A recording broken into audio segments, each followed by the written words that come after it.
Welcome to F007 Channel. Dukung terus F007 Channel dengan like, share, comment, and subscribe. Melanjutkan cerita berikutnya dari Battle Through the Heavens.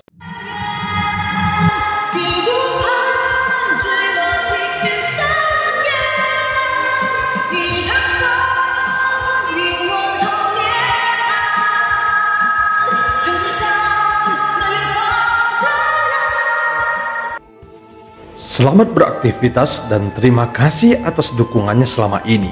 Semoga semua sobat F007 selalu diberikan kesehatan dan rezeki yang berlimpah. Amin ya robbal alamin. Pada part sebelumnya, Xiaoyan mulai penasaran dengan situasi yang dihadapinya. Apalagi setelah Goyan tertidur lelap, sehingga membuatnya merasa bahwa ini semua hanyalah ilusi. Dan dia memutuskan untuk memprovokasi Raja Roh Tianxun dan Ning Yao. Tentu saja dua sosok berjubah hitam yang berdiri di depan Tianxun dan Ning Yao adalah Xiaoyan dan avatar dewa asli. Lagi pula, dia sekarang tidak yakin apakah tebakannya benar atau tidak.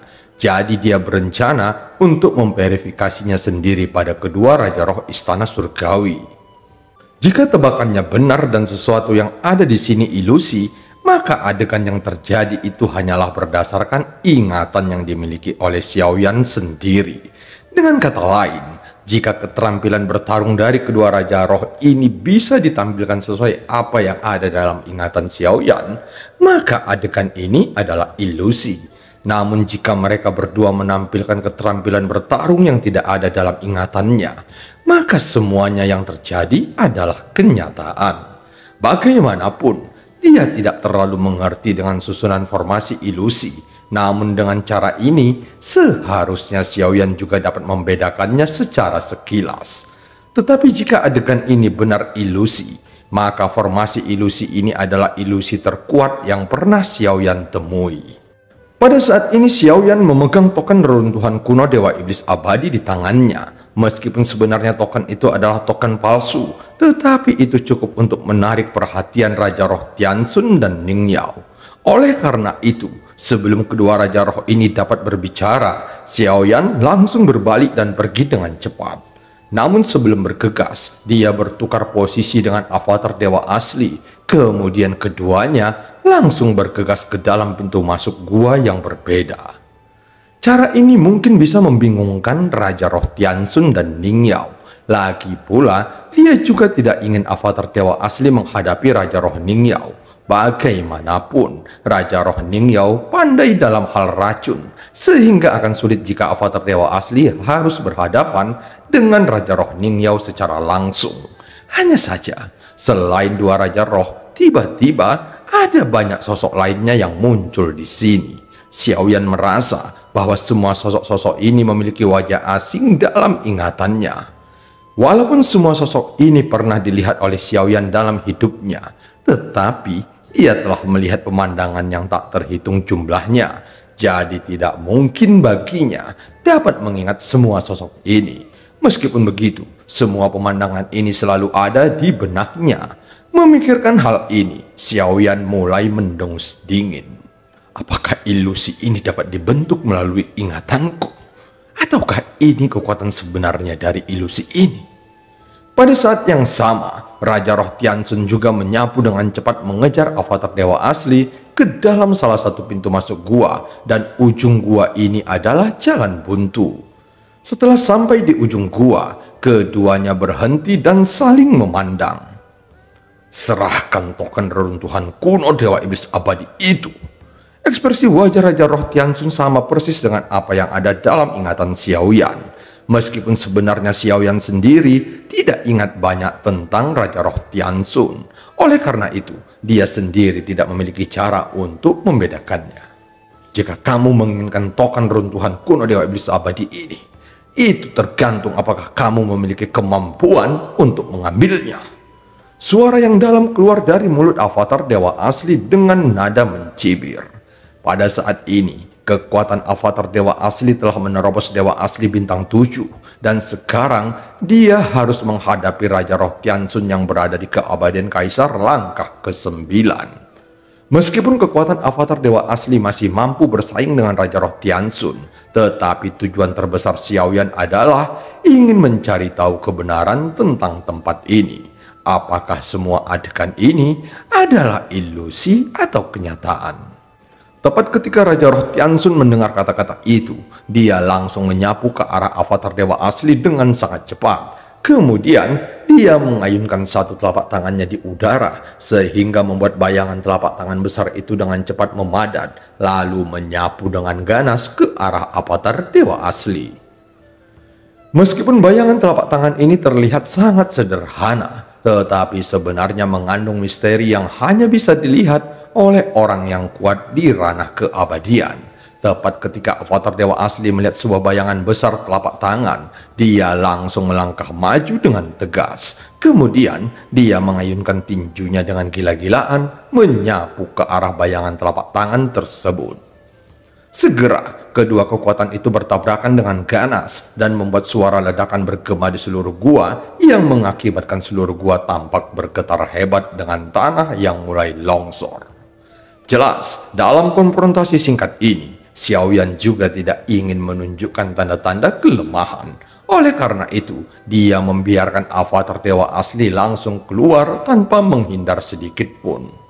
Saat melihat serangannya diblokir dengan mudah oleh avatar dewa asli, Raja Roh Tianxun tidak berhenti menyerang dan dia langsung menembak lagi dengan ganas. Segera, beberapa bayangan telapak tangan raksasa muncul lagi dan menyerang ke arah avatar dewa asli dengan ganas. Namun, avatar dewa asli juga langsung bergegas meninju bayangan telapak tangan raksasa itu tanpa menahan kekuatannya sedikit pun. Segera tabrakan dua kekuatan yang mengerikan meledak dengan keras, yang membuat seluruh gua dipenuhi asap dan debu. Dan jika diperhatikan dari jauh, maka terlihat dua sosok yang sedang bertarung sengit di dalam balutan debu gua. Saat ini, keduanya datang dan pergi tanpa berhenti, seolah-olah keduanya memiliki kekuatan yang seimbang. Tetapi sampai sekarang, dampak dari konfrontasi itu tidak menyebabkan kehancuran mutlak. Sementara itu di dalam gua lain, Xiaoyan sendiri sedang dikejar oleh Raja Roh Ningyao, dan Xiaoyan tiba-tiba berhenti lalu berbalik menghadap Raja Roh Ningyao sambil mengangkat telapak tangannya. Apakah ini yang disebut token reruntuhan kuno Dewa Iblis Abadi? Jika demikian, lebih baik aku memusnahkannya saja. Setelah Xiaoyan selesai berbicara, tiba-tiba nyala api muncul pada telapak tangannya dan dia masih menggunakan jubah hitam untuk menutupi identitasnya. Lagi pula, dalam metode yang dia gunakan sekarang, sebenarnya belum ada hasil pasti yang dia dapatkan. Jadi lebih baik dia terus menyembunyikan identitasnya. Kamu berani ingin menipuku? Raja Roh Ningyao berteriak dengan marah, kemudian ekspresi wajahnya berubah dengan niat membunuh yang sangat kuat. Sambil menatap Xiaoyan yang mengenakan jubah hitam, dia berteriak lagi. Teknik ketiga Tianji, cengkraman hantu jahat. Segera Ningyao langsung mengubah sidik jarinya dengan cepat. Kemudian sebuah bayangan telapak tangan abu-abu besar perlahan muncul dan membuka jarinya, lalu menyapu ke arah Xiaoyan dengan ganas. Saat melihat serangan itu, dengan kecepatan Xiaoyan, itu bukan masalah besar baginya. Saat berikutnya, kilatan guntur ekstrim seperti benang sutra muncul di bawah kaki Xiaoyan, sehingga dia dapat menghindar dengan kecepatan yang sangat mencengangkan.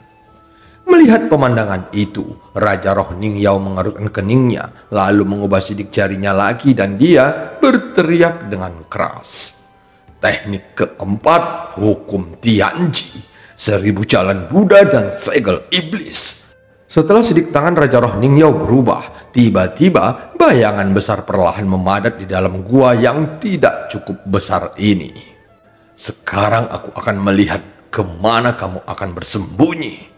Raja Roh Ningyao mencibir dengan dingin. Mendengar itu, alisnya sedikit berkedut. Meskipun keterampilan bertarung yang ditampilkan Raja Roh Ningyao sama seperti apa yang ada dalam ingatannya, namun kekuatan yang ditampilkan Raja Roh Ningyao beberapa kali tingkat lebih kuat dari sebelumnya. Seolah-olah kekuatan itu mengandung kekuatan yang dapat menghancurkan langit dan bumi. Saat kekuatan bayangan besar itu bergegas ke arahnya, Xiaoyan juga cukup terkejut karena setelah bayangan besar itu benar-benar memadat sepenuhnya, dia baru menyadari bahwa dia belum pernah melihat keterampilan bertarung ini sebelumnya. Bahkan di sisi lain, Xiaoyan juga dapat melihat melalui avatar dewa asli yang sedang bertarung melawan Raja Roh Tianxun dengan ganas. Dan Raja Roh Tianxun bahkan menunjukkan banyak metode serangan kuat dan keterampilan bertarung yang belum pernah dilihat Xiaoyan sebelumnya. Sehingga serangan tersebut memaksa avatar dewa asli untuk mundur terus-menerus. Bukankah ini hanya sebuah ilusi? Atau apakah tebakanku salah? Pada saat ini Xiaoyan juga tercengang dengan segala sesuatu yang ada di depannya. Dengan semua adegan yang terjadi saat ini membuat Xiaoyan semakin curiga. Jika ini masalahnya, maka aku tidak bisa terus bertarung dengan cepat. Xiaoyan segera mengambil keputusan. Bagaimanapun, Xiaoyan sudah cukup mengenal karakteristik gua iblis yang memang telah dijelajahi oleh avatar dewa aslinya. Oleh karena itu, avatar dewa asli langsung mundur dan mengayunkan tinjunya untuk menggabungkan gua tersebut. Sehingga semua pintu masuk gua yang sangat gelap muncul secara bersamaan. Pada saat berikutnya, Xiaoyan dan avatar dewa asli segera bergegas ke dalam salah satu pintu masuk gua yang gelap sehingga keduanya langsung menghilang. Pada saat ini di pintu masuk ribuan gua ada lapisan kabut yang menghalangi kekuatan jiwa. Oleh karena itu, setelah Xiaoyan dan avatar dewa asli melarikan diri, Tianxun dan Ning Yao yang mengejar mereka masih kehilangan jejaknya. Bagaimanapun, ini mungkin bukan ilusi. Apakah aku bertemu Tianxun dan Ning Yao ini secara kebetulan? Xiaoyan mendengus dingin dengan menggunakan kekuatan guntur ekstrim. Tentu saja Xiaoyan menjadi orang pertama yang tiba di dalam gua yang gelap. Setelah beberapa saat, avatar dewa asli juga muncul dan langsung bergabung dengan tubuh utama Xiaoyan. Segera, Xiaoyan duduk bersila menutup matanya sambil berpikir. Apakah mungkin mereka berdua benar-benar nyata? Jika ini benar, maka leluhur Han Kuan yang muncul sebelumnya juga nyata. Bahkan Goyan yang tertidur juga nyata. Jika demikian, berarti tidak ada ilusi sama sekali. Jika itu semua adalah tebakanku, tapi bagaimana bisa Goyan tiba-tiba tertidur? Meskipun semua adegan ini tidak masuk akal dalam pemikiranku, namun jika aku melihat situasi secara keseluruhan, maka sepertinya tidak ada keraguan sama sekali. Dalam konspirasi sempurna ini, bagaimanapun, leluhur Han Kuan telah merencanakan situasi ini dengan formasi ilusi dan racun. Bahkan dia sekarang telah melarikan diri, dan itu menunjukkan adegan yang kualami sebelumnya adalah kenyataan. Tetapi apa tujuan leluhur Han Kuan yang sebenarnya melakukan permainan ini? Jika Xiaoyan memperhatikan dengan hati-hati, gua warisan iblis Han Kuan ini sudah ada sejak lama, bahkan sudah banyak orang yang memasukinya. Jadi seharusnya warisan tersebut memang ada sampai sekarang. Pada saat ini Xiaoyan menyipitkan matanya sedikit, karena sekarang sepertinya ada banyak batu besar di dalam hatinya, seolah-olah itu menutupi kebenaran yang dapat diungkapkan sehingga Xiaoyan tidak mengetahui semua kebenarannya. Namun kenyataannya, Goyan memang tertidur lelap. Hal inilah yang membuat Xiaoyan benar-benar bingung. Memikirkan masalah ini, Xiaoyan segera menggerakkan pikirannya untuk melihat pagoda emas. Sebelumnya, Xiaoyan memasukkan jiwa Jimmy ke dalam 9 peti mati yang ada di dalam pagoda emas. Xiaoyan berpikir, jika dia dapat mengeluarkan jiwa Jimmy sekarang, maka itu adalah kenyataan. Segera Xiaoyan menutup matanya, namun setelah beberapa saat, tiba-tiba Xiaoyan membuka matanya dengan mata yang melebar. Aku kehilangan kontak dengan pagoda emas. Xiaoyan bergumam di dalam hatinya dan sangat terkejut. Sebelumnya dia pernah merasa begitu panik seperti sekarang. Tetapi untungnya Xiaoyan dengan cepat dapat menenangkan dirinya. Sekarang Xiaoyan bisa yakin 100% bahwa segala sesuatu yang terjadi di depannya hanyalah sebuah ilusi. Namun hal yang membuat Xiaoyan takut adalah bahwa formasi ilusi ini telah terungkap sendiri sebelum dia menyadarinya. Semenjak memasuki gua warisan ini, dia belum pernah memperhatikan pagoda emas sebelumnya. Setelah ada yang aneh dengan Goyan, dia juga tidak dapat merasakan keberadaan pagoda emas sama sekali, yang menunjukkan bahwa semua yang ada di sini hanyalah sebuah ilusi. Meskipun keberadaan Raja Roh Tiansun dan Ning Yao terlihat nyata dalam pertarungan sebelumnya, namun seharusnya mereka berdua juga jatuh ke dalam ilusi seperti halnya dirinya sendiri. Hanya saja Xiaoyan tidak mengetahui dengan jelas dalam konfrontasi singkat itu. Namun pada dasarnya Xiaoyan juga dapat menyimpulkan bahwa kekuatan keterampilan bertarung Raja Roh Tiansun dan Ning Yao bukanlah sebuah ilusi. Meskipun adegan itu hanyalah sebuah ilusi, namun semua yang ditampilkannya berdasarkan ingatan Xiaoyan, dan keterampilan bertarung dari kedua Raja Roh tersebut adalah milik mereka sendiri. Namun jika Xiaoyan salah dalam memprediksi situasi sebelumnya, maka dia mungkin bisa mendeteksinya. Bagaimana mematahkan formasi ilusi ini? Sepertinya situasi saat ini lebih rumit dari yang kubayangkan. Seharusnya orang yang menyusun formasi ilusi ini mungkin telah merencanakan sesuatu yang lebih mengerikan. Bahkan mungkin semua orang kuat yang memasuki tempat ini, mereka semua telah mati tanpa mengetahui apa yang terjadi sekarang. Aku juga percaya bahwa formasi ilusi ini ada di dunia nyata. Jika itu masalahnya, maka aku harus mencari tubuh aslinya. Pada saat ini, Xiaoyan duduk bersila. Meskipun dia menutup matanya rapat-rapat, tetapi pikirannya terus memikirkan situasi saat ini. Xiaoyan juga perlu menenangkan dirinya sendiri dan terus mencari tahu keberadaan seperti apa yang ada di depannya. Apakah leluhur Han Guan itu nyata? Apakah gua warisan Han Guan itu asli atau palsu? Atau lebih tepatnya bintang raksasa yang bercahaya ini juga mungkin tidak nyata? Dan semuanya hanya sebuah konspirasi yang dirancang khusus oleh dunia kuno, dewa abadi dan iblis untuk semua orang kuat yang datang dari dunia lain. Dan alasan mereka melakukan ini karena makhluk dunia kuno, dewa abadi dan iblis tahu bahwa mereka akan kesulitan menghadapi orang-orang kuat dari dunia lain secara langsung. Oleh karena itu, mereka menggunakan metode ini untuk menekan orang-orang kuat itu. Xiaoyan terus berpikir di dalam hatinya. Untuk menyelesaikan masalah ini, maka Xiaoyan harus bisa menemukan tubuh asli orang yang menciptakan formasi ilusi ini. Karena segala sesuatu yang terjadi di sini seharusnya menjadi identitasnya yang sebenarnya.